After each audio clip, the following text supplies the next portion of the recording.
Alors, pour la petite histoire, j'ai commencé à bosser chez MUI, que vous connaissez peut-être sous le nom de Material UI il y a 6 mois. Donc, en tant que junior, je suis rentré avec plein de mauvaises practices et je vais vous montrer maintenant comment on fait à l'intérieur, enfin, ce que j'ai découvert et ce qui maintenant me sert tous les jours. Alors, pour ceux qui ne connaissent pas Material UI, en gros, on fait, enfin, MUI, j'ai du mal avec le nouveau nom, on fait des composants d'interface graphique. Le but est simple, c'est que vous avez besoin d'un bouton, vous écrivez bouton, vous avez votre bouton qui fonctionne. Et en gros, on est une toute petite librairie open source avec seulement 3 millions de téléchargements par semaine. Ça veut dire aussi 3 millions de personnes qui vont venir nous donner des bugs, des difficultés à lire la doc, etc. Donc il y a eu pas mal d'apprentissage sur plusieurs années sur comment faire en sorte que les gens puissent réutiliser des composants. On est actuellement 18 personnes. Si jamais vous avez envie d'être la 19e, n'hésitez pas, on recrute. Alors, le but de MUI, c'est de faire en sorte que l'interface graphique soit à la fois simple et rapide à mettre en place. Donc, ça veut dire qu'en gros, que ça soit out of the box, que ça fonctionne directement, et en même temps que ce soit extrêmement customisable pour que ça fonctionne avec tout le monde. Pour vous donner un exemple, parmi les réutilisateurs, on a MQTT. C'est quelqu'un seul dans son coin qui fait une interface pour de l'IoT. Donc lui, il a besoin que ça fonctionne directement, de ne pas s'embêter avec la user interface. Et je ne sais pas si vous connaissez Open Classroom, mais si vous vous baladez dans le CSS, vous verrez qu'en fait, ils utilisent Material UI. Donc, eux, ils ont besoin vraiment de pouvoir customiser à fond tous leurs composants. Du coup, petite question, est-ce que vous connaissez, enfin, qui s'y connaît en CSS pour faire de l'overriding? Ok, j'expliquerai alors. Ok, donc en CSS, vous avez une notion qui s'appelle les specificities. L'idée est très simple, plus vous avez de classes, plus vous avez de chances de remporter d'appliquer votre style. Donc là, un exemple, 3 boutons, un sans classe, un avec une classe, un avec 2 classes. Si vous définissez une couleur avec juste le sélecteur bouton, il applique à tout le monde. Ceux qui auront une classe, ils vont être overridés par la deuxième règle. Et pareil pour la troisième règle. Donc plus vous en ajoutez, plus vous allez réussir à écrire par-dessus tout le monde. Et donc si vous voulez regarder comment c'est fait chez MUI, en gros là vous avez un span qui a 2 classes, qui correspond en fait à ce petit rectangle gris. Et tout le style à chaque fois est mis dans une seule classe CSS, qui est celle-ci. Celle avec un H, histoire que vous ne la réécrivez jamais.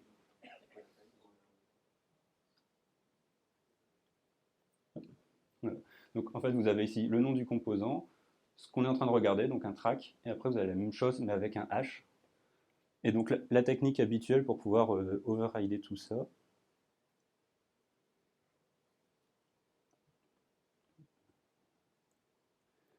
elle est assez simple. En fait, vous allez venir sélectionner les éléments.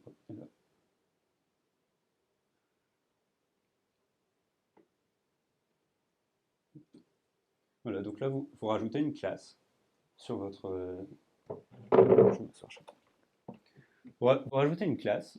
Donc du coup, ce que vous allez dire, c'est cet élément, il va maintenant avoir 2 classes dans les sélecteurs. On va lui dire, tu prends la classe highlighted, et en plus, le thumb, donc vous regardez le track, et donc du coup, ce style-là va venir s'overrider. C'est clair pour tout le monde? Ça, vous allez strictement jamais le faire, puisque vous avez 5 à 10 librairies qui le font pour vous en JS avec pas mal d'options de customisation. Par exemple, chez MUI, on a tout un système de theming pour le faire.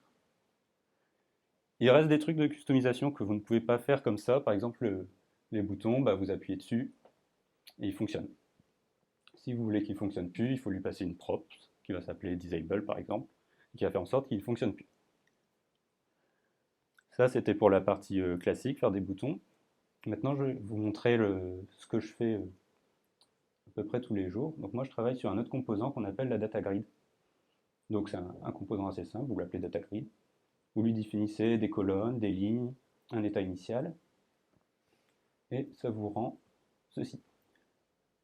Il y a un petit peu plus de features qu'un simple bouton, et il faut pouvoir quand même toutes les manager en même temps,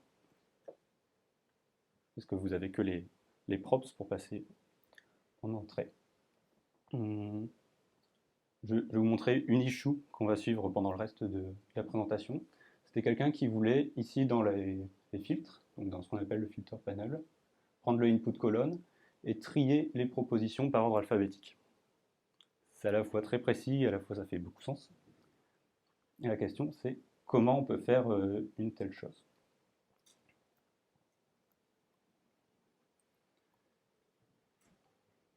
Alors, le problème si vous rajoutez des props, c'est que votre doc va finir par ressembler à ceci à peu près. Vous allez avoir des props pour tout et n'importe quoi. Et donc, il y a plusieurs façons qui sont arrivées sur, un petit peu dans les différentes librairies pour faire ce genre de choses. La première, c'est les hooks only. Vous avez un exemple pour les tables avec React Table. L'idée, c'est vous donner que la logique et les développeurs sont en charge de refaire l'interface graphique. Donc là, par exemple, vous faites use table, vous lui passez toutes les propriétés, vous rajoutez des hooks pour faire du filtering, etc. Et à la fin, il vous renvoie toutes les informations. Alors, c'est vachement customisable, puisqu'en fait, il vous donne que des objets, des méthodes, etc. en retour. Vous faites ce que vous voulez avec. C'est clairement pas out of the box. Pour vous donner un exemple, j'étais sur la page Getting Starting. Le premier exemple de code fait plus de 300 lignes. Et à la fin, il est marqué, c'est pas encore prêt pour être en production. Est-ce que c'est beginner friendly? Oui et non, parce qu'en fait, comme il vous renvoie directement toutes les méthodes, toutes les props à passer à vos composants, normalement, elles sont faites de manière à ce que vous n'ayez pas trop de chances de vous planter. D'un autre côté, vous avez des centaines de lignes de code à écrire, donc pour un beginner, c'est pas incroyable. Il y a une autre façon de faire qui est celle de React Admin. Si vous ne connaissez pas, c'est une librairie d'administration. Donc vous définissez toutes les ressources que votre serveur possède et ils vous font les tableaux, les fichiers, les formulaires, etc. Ils sont basés à Nancy si jamais vous voulez quitter Paris. Donc la structure est très simple, ce bout de code-là fonctionne. Vous définissez un provider tout en haut, donc admin. Le data provider, normalement, il est fourni si votre serveur est assez standard, il va être capable de récupérer toutes les données, les filtrer, etc. Et après, vous définissez la liste de vos ressources. Il y a une petite triche ici qui est le list guesser. En fait, il va vous faire une vue par défaut, vous n'allez jamais en avoir vraiment envie. Donc il faut que vous commenciez à redéfinir qu'est-ce qu'une liste d'éléments. Donc vous dites, voilà, c'est une liste qui contient une grille et qui va contenir toutes ces valeurs-là dans tel ordre. Et si vous n'êtes pas content de la façon dont il affiche, par exemple, le title, là, vous allez redéfinir le text field pour les titles. Et si vous n'êtes pas content des composants que vous avez réutilisés, vous réécrivez, c'est comme ça qu'on va avancer au fur et à mesure dans la création de l'interface. Alors ça, c'est super customisable, puisque vous pouvez toujours tout redéfinir en réutilisant des briques de base. C'est out of the box, puisque si vous n'avez pas vraiment besoin de customisation, vous pouvez y aller en réutilisant ce qu'il propose directement. C'est pas beginner friendly, puisqu'en fait, cette librairie, elle a un gros avantage, vous pouvez prendre les composants, les mettre dans l'ordre que vous voulez. Mais elle a aussi un gros désavantage, c'est que vous pouvez prendre les composants et les mettre dans l'ordre que vous voulez. C'est-à-dire que vous pouvez faire des conneries facilement. Je vais vous donner un exemple. Alors, ça m'est arrivé il y a quelques semaines, et c'est du code de MUI, donc c'est du code que je suis censé connaître assez bien. Je faisais un formulaire tranquillement. Du coup, je suis la doc, je fais form control, je mets le label, je mets le input, etc. Je me dis, bon, après avoir permis de sélectionner l'âge, je vais rajouter un champ pour le nom. Donc je fais pareil, le form control, etc. Et ça ne fonctionne pas. Alors, et quand vous voyez ça, vous n'avez aucun moyen de débugger. Enfin, vous n'allez pas mettre des console logs en plein milieu, vous n'allez pas commencer à regarder toutes les props des composants, vous ne savez pas quoi faire. J'ai ouvert une PR pour essayer de régler le problème. Je me suis dit, le text field a un problème. On m'a répondu, non, en fait, tu as juste à écrire ceci, puisque le text field contient déjà à l'intérieur tous les composants que j'ai définis au-dessus. Et le problème, c'est pas vraiment que je me sois trompé. Le problème, c'est qu'il n'y a aucun moyen pour l'équipe de la librairie d'empêcher ce genre d'erreur. C'est-à-dire, on ne peut pas mettre un console.erreur quelque part pour prévenir le développeur qu'il y a un problème. Avec du lintage, ce serait hyper compliqué puisqu'il faut gérer toutes les configurations de composants l'un dans l'autre. Donc, on n'a aucun moyen d'empêcher le développeur de faire la connerie avant qu'il l'ait faite, ni même de la détecter. Et donc du coup, on arrive à notre solution qui est de dire je prends un seul composant et on a toujours le problème de base qui est comment je fais pour le customiser.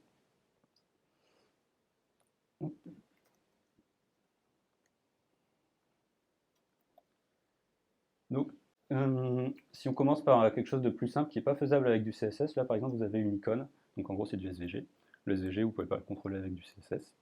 Donc il vous faut un moyen de pouvoir la remplacer. La technique est assez simple, en fait, vous avez une props qui s'appelle Components. Components, c'est un objet qui a plusieurs clés, dont une par exemple qui est filter panel, ça tombe bien, on est dans le filter panel, delete icon. Et donc celle-là, si on la décommente, voilà, l'icône change. En fait, c'est-à-dire pour chaque composant pour lequel on a créé un slot, vous êtes capable de dire bah, je ne veux plus ton composant par défaut, mais celui que je te donne à la place. Donc toutes les icônes déjà, elles sont obligées d'avoir un slot pour pouvoir les remplacer facilement. Après, vous allez vous dire, bah, on ne va pas mettre un slot non plus pour le input là, parce que sinon il y aura autant de slots que d'input dans le composant, ça ne va pas marcher. Il y a une autre technique qui est de dire, bah, je vais me mettre à des composants plus grands. Donc on peut complètement overrider le filter panel, bien sûr il faut le définir. Étant donné que je suis en train de faire du live coding à une seule main, je vais éviter de vous redéfinir la totalité du filter panel de cette manière-là. Il y a un moyen de le faire, je vous le fais vite fait. Donc,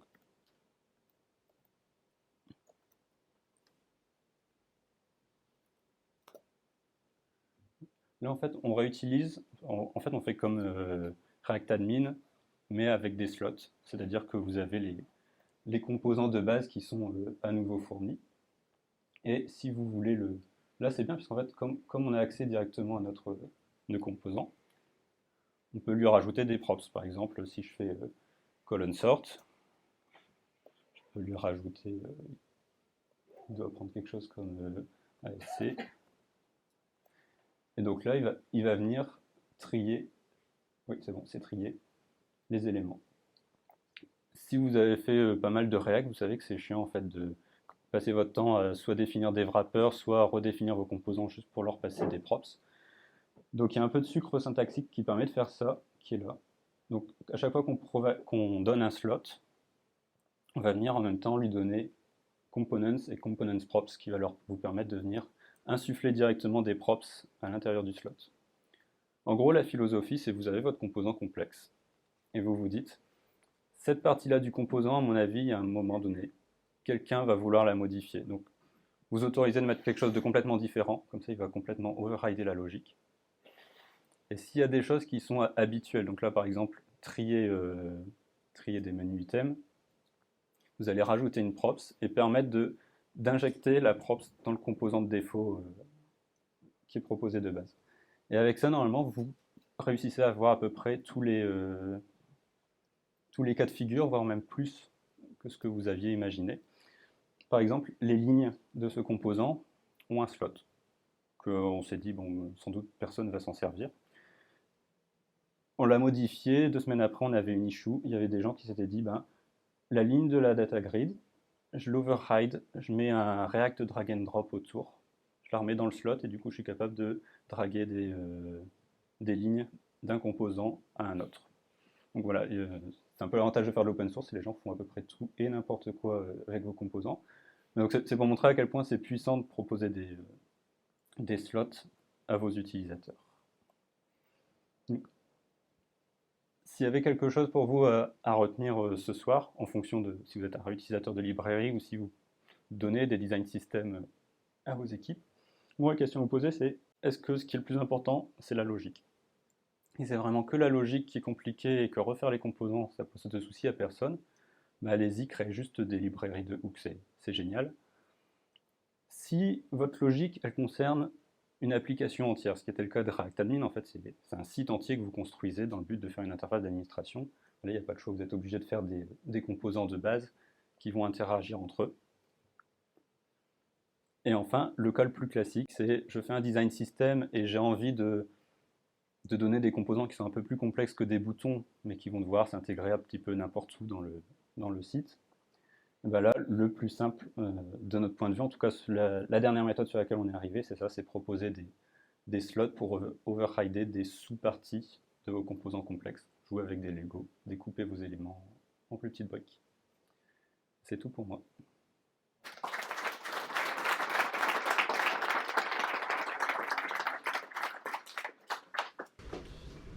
Est-ce que quelqu'un a une question?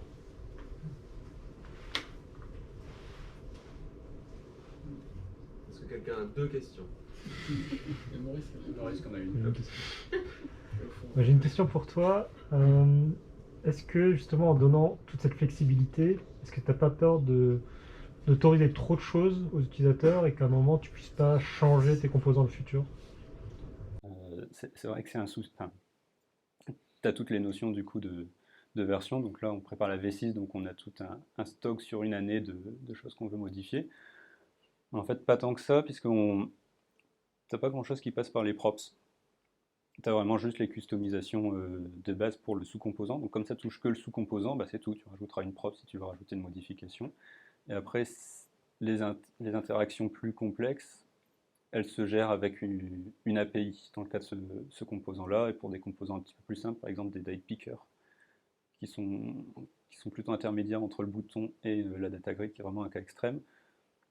Là, tu peux t'amuser à le faire par des props, mais en fait, tes props, tu les réfléchis en logique, on va dire logique métier, mais tu essaies d'avoir quelque chose qui est vraiment lié à ton composant, et après, les gens, normalement, ils arrivent à s'adapter correctement par rapport à ça. Une fois qu'ils ont l'information, ils font ce qu'ils veulent à l'intérieur, ça ne te regarde plus.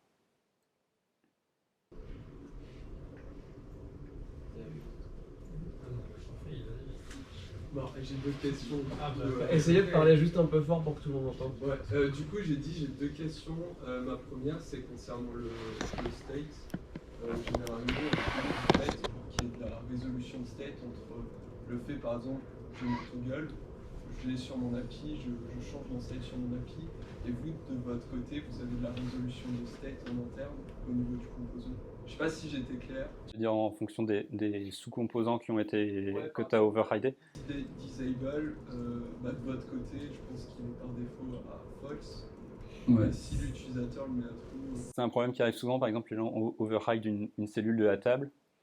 Et nous, en fait, si vous changez de page, ben forcément les composants sont détruits et recréés quand vous revenez sur la page. Et ils font ah, mon state il a disparu. Bah oui, ton composant il a été détruit entre temps. Et donc en fait, l'idée c'est qu'il y a un state central sur lequel on propose une API. Et donc du coup, les gens, quand tu modifies ton toggle par exemple, tu vas venir modifier le state de la ligne sur lequel est rendu ton composant et tu vas venir le récupérer aussi de cette manière-là. Du coup, vous avez un contexte global. Il y a un contexte global dans ce cas. Et du coup, deuxième question, c'est concernant la taille du bundle. Du coup, comment vous faites parce que Material UI, du coup, c'est une grosse libre. Et là, en l'occurrence, tu as parlé du data grid, qui est du coup une partie de la librairie. C'est quoi, du coup, la politique pour éviter si moi, par exemple, je vais utiliser que le data picker. La politique, elle est extrêmement simple. C'est le data grid est un package à part. En fait, MUI fait une transition vers un modèle moitié MIT, moitié premium, parce qu'en fait, on a besoin de pouvoir supporter le modèle MIT, donc il faut faire rentrer de l'argent.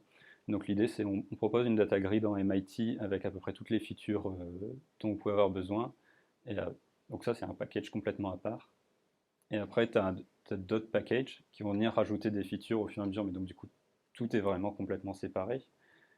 Et pourquoi on fait ça aussi d'un point de vue bundle size, c'est parce que ta data grid, on sait qu'elle va être énorme, et on sait qu'on ne va pas commencer à vraiment faire du tree shaking entre le fait de faire le filtrage, le sorting, etc. Parce que toutes ces choses sont entremêlées entre elles. Quand tu affiches une page, tu as besoin de savoir dans quel ordre les lignes elles apparaissent, tu as besoin de savoir lesquelles apparaissent. Tu ne peux pas vraiment isoler des features, ou vraiment très peu. Et du coup, pour les slots les slots, en fait, nous on s'en occupe pas, parce que le plus simple, c'est pour les date pickers, où en fait, tout à la racine, tu as un objet components, et la première définition passe le components à ses enfants, qui le passe à ses enfants, etc. Et donc du coup, à la fin, tu le récupères, mais pour nous, il est vide de base. C'est toi qui le crée.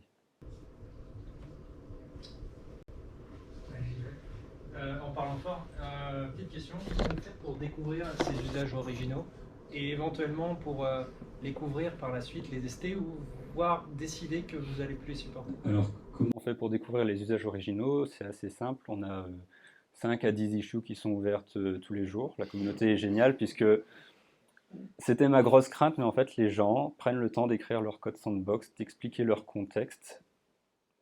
Sur la data grid, c'est impressionnant à quel point ils sont très bien élevés. Et on les aime beaucoup pour ça.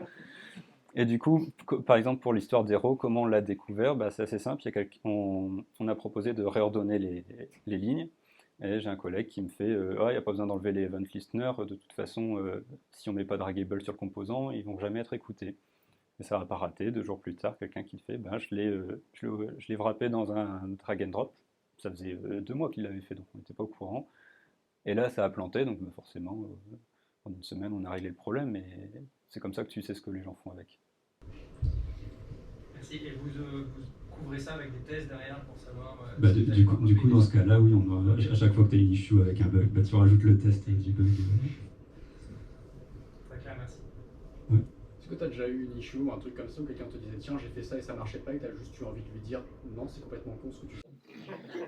Oui, mais quand on a envie de dire c'est complètement con ce que tu fais, bon, à part s'ils sont en train de détruire toutes les bonnes pratiques en React, c'est assez rare que ça arrive, mais il y en a 2-3.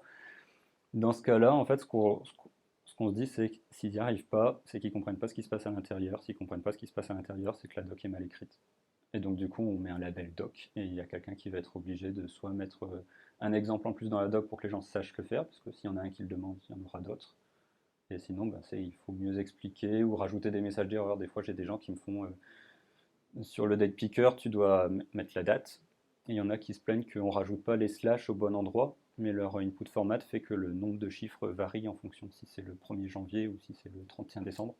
Du coup, tu fais Coco, on ne peut pas le faire pour l'instant. Le message d'erreur dans ta console maintenant te dira exactement avec cette librairie, mettez ce input format, sinon ça ne marche pas. Je sais pas si. Je pense qu'on peut. On est bon. Merci.